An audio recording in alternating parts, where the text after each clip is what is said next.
Hi everyone, welcome to Yoga and You. My name is Adamukashvanasana. In today's episode, we're going to watch Yoga for Hair Growth. Hair loss is a constant issue for a lot of us. How do we improve the growth of your hair? It is not just by practicing these few asanas that you can improve your hair growth, but rather find out what is causing stress in your life. The problems you face on a daily basis causing a lot of stress will create a lot of tension in your body and also stops your hair from growing, and your food habits. So make sure you correct all of those and practice these asanas to improve your hair growth. So these asanas will help the blood flow towards your head and also reduces the stress which we have in our daily life. So let's begin our practice. We'll start with understanding our breath first and then go into the practice. So keep your legs crossed in any comfortable cross leg position. I am doing Padmasana. You can just do Siddhasana, which is comfortable. Keep your hands on your knees. Make sure your shoulders are relaxed. Take your chin tightly, slightly tucking in. Relax your face. Take a few deep breaths and feeling the breath going in and out of your system. Keeping your face very relaxed and have a very gentle smile on your face, releasing all the stress that your day brings to you today. Allowing yourself to be completely present with your breath. After a couple of breaths in this position, we'll open our eyes and start our practice today. So the first asana is Adamukashvanasana, which is also called downward facing dog. So first we will learn how to do Adamukashvanasana, and we will continue from there to following asanas which will help you to have more blood flow into your head and your sense organs in your face. So let's begin. So come on all fours. So when you come on all fours, make sure your wrist is directly above your shoulders and separate your fingers so you don't hurt your wrist, and make sure your knee is directly below your hips. So don't get more closer or more far away. So try and find that comfortable space. Now as you inhale, open your chest, look up. As you exhale, you tuck your toes inwards and slowly lift your hips up. You keep your knees bent for the first time, drop your head down. Now again, inhale, you'll drop your knees down, arch your back. Exhale, you're going to tuck your toes and lift your knees straight this time. Drop your chest in. We'll do this one more time. Inhale, drop your knees, lift your chest, arch.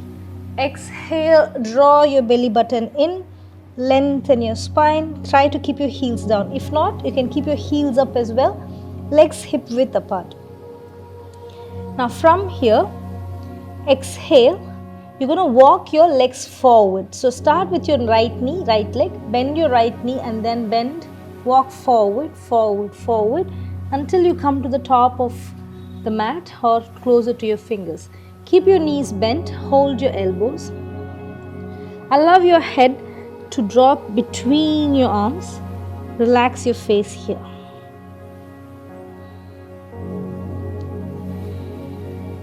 Take 3 to 4 breaths, allowing to lengthen your lower back, blood flowing towards your head, and gently pulse.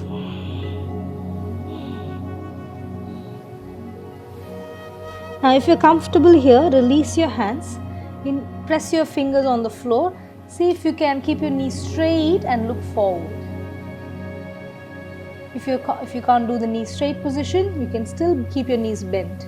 Now slowly, you're going to take your hands behind, hold your ankles, drop your head down. Allow your chest to open and your belly to contract when you breathe out. When you breathe in, chest opens up more. Now slowly, you're going to drop your hands on the floor and walk back to downward facing dog. And slowly drop your knees down, come to child's pose.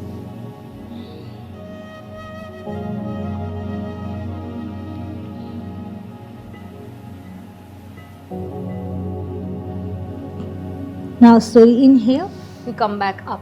That's your second asana, which is called Padahastasana. The third asana we're going to practice. It's a little bit challenging than the Padahastasana. If you feel the second one is already intense for you, you stop there. Let's go to the third asana if you feel comfortable. Now come into downward facing dog and you're going to bring your right leg forward between your palms or fingertips and keep your left heel nicely placed on the floor. Try and keep your right knee straight. You can walk your hands back so that your knees can be straight. If you can't touch the floor here, you can use block on either side and try and lift your chest up. So you stay here for a few breaths. If this is comfortable, keep your hands on the floor. Now slowly allowing your head to drop. 3 breaths here.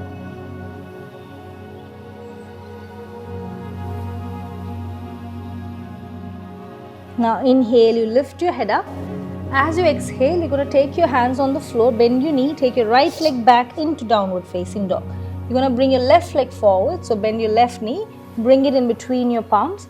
You keep your right heel on the floor. It's called Parshva Uttanasana, side forward fold, and come up on your fingertips, lift your head and chest up, making your back flat. Exhale, you bend forward. If this is difficult, you keep your hands on the block and stay wherever you're comfortable.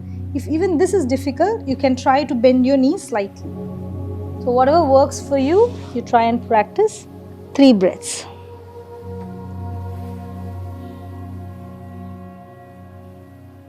Now inhale, lift your head up. As you exhale, you take your leg back into downward facing dog.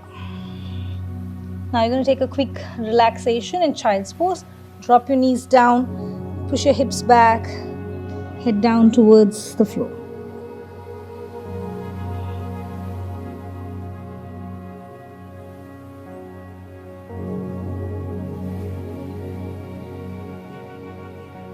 Now slowly come back up. The last position, it's going to be a little bit more intense than the previous one. See how much you can do. So you're going to come up in downward facing dog. Bring your right leg forward. Keep your left heel on the floor. And try to come towards the center. So walk your legs, the right leg in towards the center, arms to the front. Now as you inhale, you lift your head and chest up. Exhale, you bend from your waist as much as you can. Hold the ankles if you want to. Drop your head down towards the floor.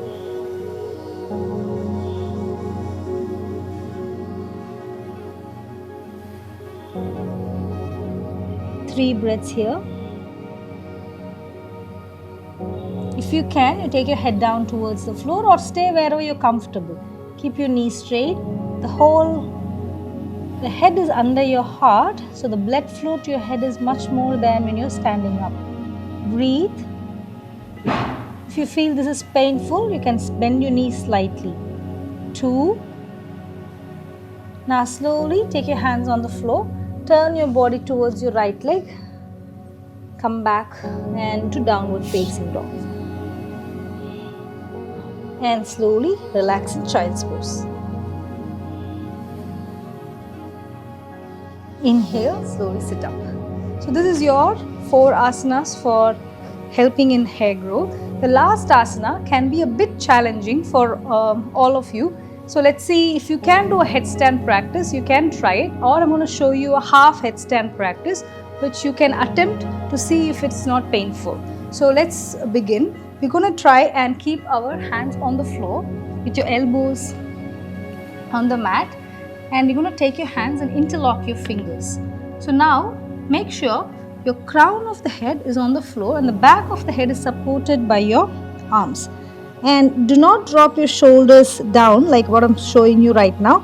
Try and lift your shoulders away from your ears. So this is shoulders down, that means your neck is going to be uncomfortable. Push the shoulders back. Now you're going to tuck your toes and lift your knees up, and don't push your heels back, then your head will not be in line with your hips. So push the heels up, so you come up on your tippy toes, your head is in line with your heels, shoulders up, and just bend one knee to your chest. You'll stay here for 5.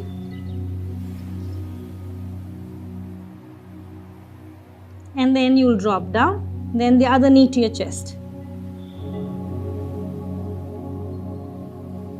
And then you drop down. If you feel this is easy for you, try both knees to your chest.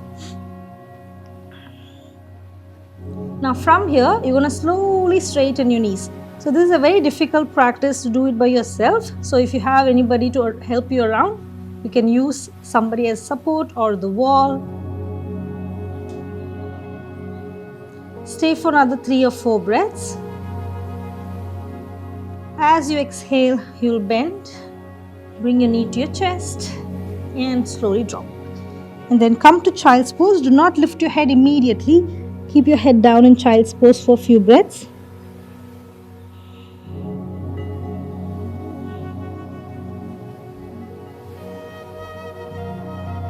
Now slowly inhale and come back up.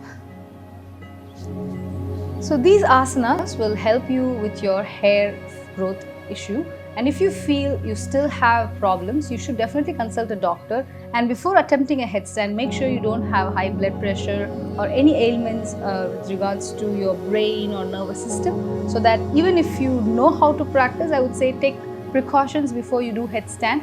And if you have not attempted headstand before, please consult your yoga teacher to assist you in person before you do it, just watching it online.